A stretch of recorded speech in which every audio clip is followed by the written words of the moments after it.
Hello, and welcome back to Storytime with Nana, Lynn, and Glow.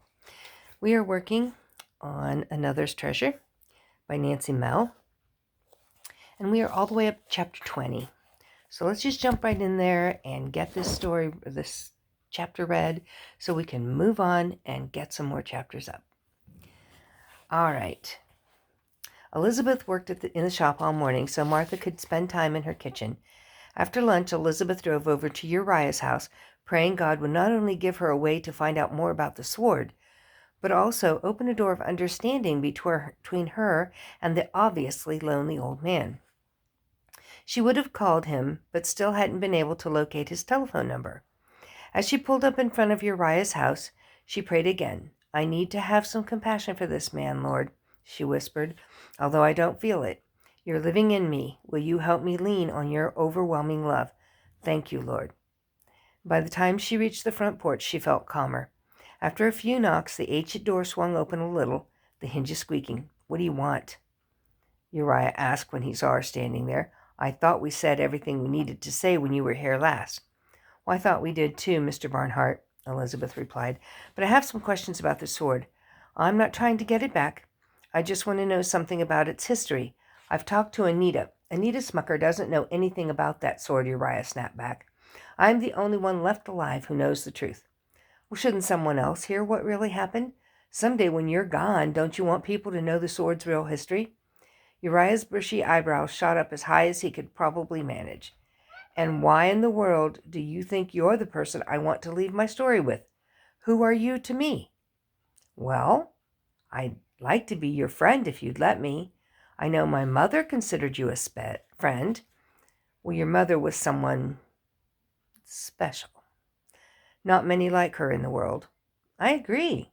Elizabeth wasn't sure that he was going to talk to her, so when he suddenly swung the door open the rest of the way, she was surprised and relieved. "Come on in, but don't make this a habit." "Thank you, I won't." Although she wouldn't tell Uriah Barnhart, coming back to this house was the last thing she wanted to do. However, if God opened a door for her, she was willing to reach out to Uriah. It might be difficult, but she could do it for Anita's sake. Besides, Mama had seen something in the old man that she liked. Elizabeth trusted her mother's instincts. Maybe Elizabeth could discover something worthwhile about Uriah, too. She started to close the door behind her when Uriah stopped her. "Leave it open," he said. "I like to let the air in through the screen door." Frankly, Elizabeth was happy to do it. The house had a musty, closed-up smell. Fresh air could only help. Uriah led her toward the living room. As they passed the room she had seen before, she glanced quickly to see if the sword was in the same place. Thankfully, it was still there. Elizabeth sat down on the couch once again, carefully avoiding the protruding spring. "So, you want to know the history of the sword?" Uriah asked as he lowered himself into a chair across from her. "What do you know so far?" Elizabeth hesitated for a moment before saying, "Anita says your great-great-grandfathers were very good friends. They fought together in the Civil War. They got into a fight, and your great-great-grandfather killed hers with the sword."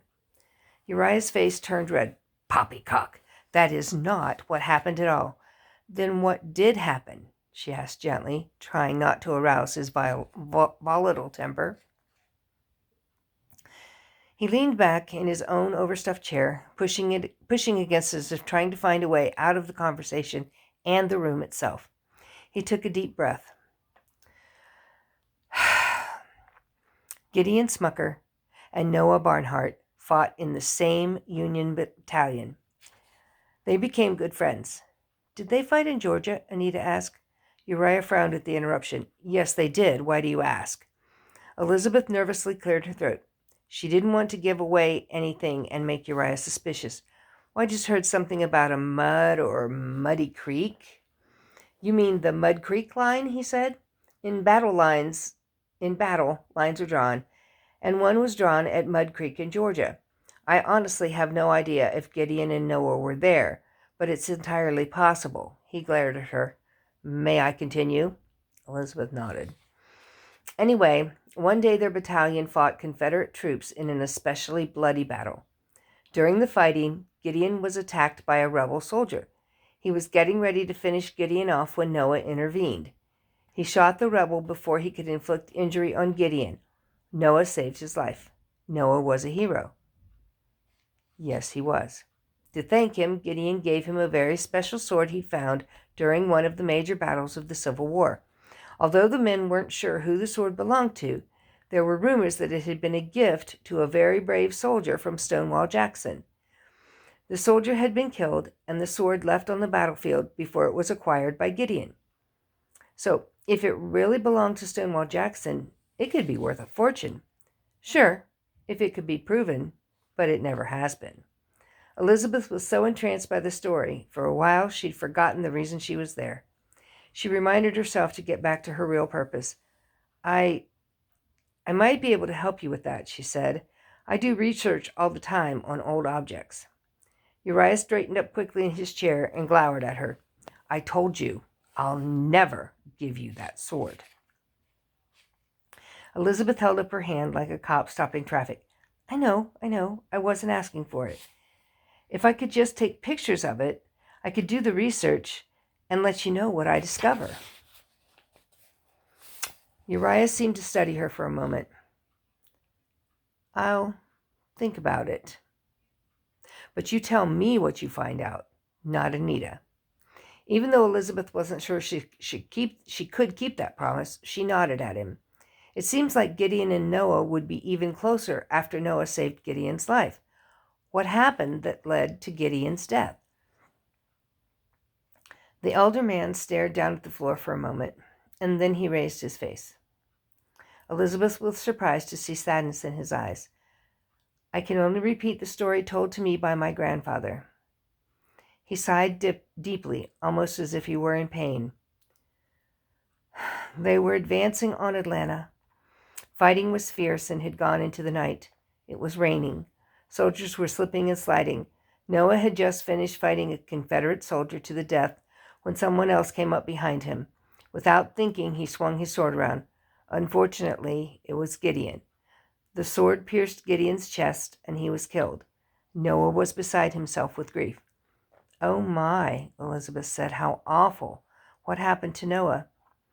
He told his superior officer about the incident, but there were so many casualties, and the war was almost over, that he was told to keep the incident to himself. They knew it was an accident and convinced Noah that it would be better for everyone if it was assumed that Gideon was killed by a Confederate soldier. Elizabeth pondered the gravity of the story she had just heard. Noah Barnhart must have suffered great guilt over the situation. She felt sorry for him. Uriah grunted, but then another soldier in Gideon's battalion went to Gideon's family and told them that Gideon and Noah had a falling out, that Noah had murdered him for a sword rumored to have once belonged to Stonewall Jackson. The Smuckers believed him. But why would this soldier tell them that? Who knows? Uriah shook his head. Jealousy, maybe? Maybe he hated Noah. Whatever the reason, the Smuckers believed that story to this day. How did they end up with the sword? Well, the Smuckers threatened to go to the authorities and accuse Noah of murder if he didn't give them the sword. Noah was heartbroken that his friend's family could accuse him of such treachery, and he knew he couldn't prove in a court of law that killing Gideon had been an accident, so he gave them the sword. Uriah looked at Elizabeth, his eyes blazing. That sword should have stayed with us. Gideon gave Noah the sword, and it should stay in his family. His voice softened.